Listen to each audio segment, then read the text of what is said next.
નમસ્કાર, agenda at 9 સાથે હું છું હિના। તો આગામી દિવસોમાં હવે ગુજરાતવાસીઓએ ઠંડીમાં ધ્રુજવા તૈયાર રહેવું પડશે।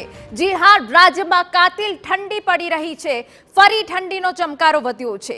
ઠંડીની તીવ્રતા સાથે પવનની ગતિમાં પણ વધારો આવ્યો છે।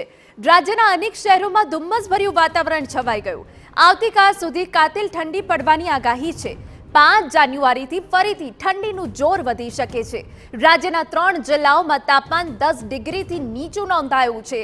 નલિયા 5.6 ડિગ્રી તાપમાન સાથે સૌથી ઠંડુગાર છે, જ્યારે અમદાવાદમાં 15 ડિગ્રી છે, ગાંધીનગરમાં 14 ડિગ્રી તાપમાન છે, ડીસામાં 13 ડિગ્રી છે, વલ્લભ વિદ્યાનગરમાં 16.7 ડિગ્રી છે। આ તરફ વડોદરાની વાત કરીએ તો વડોદરામાં 17.8 ડિગ્રી, સુરતમાં 17 ડિગ્રી, ભુજમાં 10.4 ડિગ્રી, કંડલામાં 13 ડિગ્રી તાપમાન રહ્યું છે। અમરેલીમાં 12 ડિગ્રી, ભાવનગરમાં 14.5 ડિગ્રી, જ્યારે દ્વારકાની વાત કરીએ તો 14.4 ડિગ્રી, ઓખામાં 18 ડિગ્રી તાપમાન નોંધાયું છે। આ સાથે પોરબંદરમાં પણ ઠંડી પડી રહી છે, 11.4 ડિગ્રી, વેરાવળમાં 15.0 ડિગ્રી, રાજકોટમાં 9.3 ડિગ્રી, સુરેન્દ્રનગરમાં 12.8 ડિગ્રી તાપમાન છે।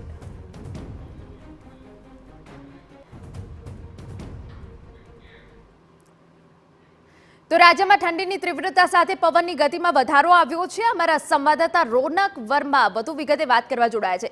રોનક, ગુજરાતમાં માવઠા પછી એકાએક ઠંડીમાં વધારો થયો છે। આગામી કેટલા દિવસ હજુ ગુજરાતવાસીઓએ કાતિલ ઠંડીનો સામનો કરવો પડશે? રોનક,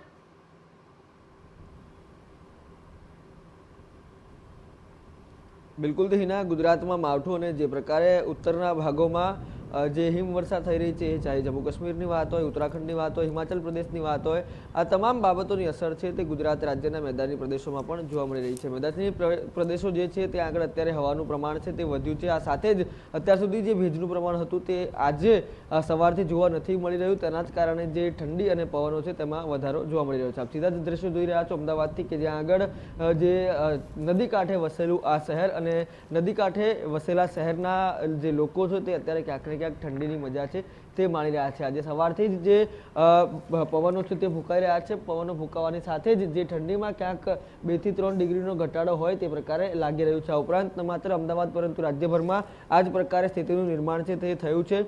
ચાહે ઉત્તર ગુજરાતની વાત હોય, મધ્ય ગુજરાતની વાત હોય કે પછી દરિયા કિનારાના વિસ્તારોની વાત હોય, જે પ્રકારે આપણે કહ્યું કે જુદા જુદા વિસ્તારોમાં જે તાપમાન છે તે નોંધાઈ રહ્યું છે। આ ઉપરાંત સૌથી ઓછું તાપમાન છે તે નલિયામાં નોંધવામાં આવ્યું છે। આ ઉપરાંત પોરબંદર સહિતના વિસ્તારોમાં જે તાપમાન છે તે 12 ડિગ્રીની આસપાસ નોંધાઈ રહ્યું છે। આ જ પ્રકારે હવામાન વિભાગની આગાહી મુજબ હજુ પણ ઠંડીમાંથી કોઈ પણ પ્રકારની રાહત મળે તેવું લાગી નથી રહ્યું। એક તરફ વર્ષ પોતાના અંત તરફ છે, જાન્યુઆરી શરૂ થવા આવે છે, તે દરમિયાન જે ઠંડી છે તેમાં કોઈ પણ પ્રકારની રાહત છે તે હજી પણ રાજ્યવાસીઓને નહીં મળે। એક તરફ જે હિમવર્ષા છે તે પણ સતત વધી રહી છે અને આ હિમવર્ષા વચ્ચે જે અમદાવાદ સહિત રાજ્યભરનું તાપમાન છે તે પણ અત્યારે ગગડી રહ્યું છે। આ તમામ બાબતોની વચ્ચે રિવરફ્રન્ટ હોય કે રાજ્યના અન્ય વિસ્તારો હોય, મોર્નિંગ વોકર્સ હોય કે પછી અન્ય લોકો હોય, ઠંડીથી બચવાના પ્રયાસો કરી રહ્યા છે। બિલકુલ, આભાર રોનક। તો આગામી દિવસોમાં હજુ રાજ્યમાં કાતિલ ઠંડી પડી શકે છે।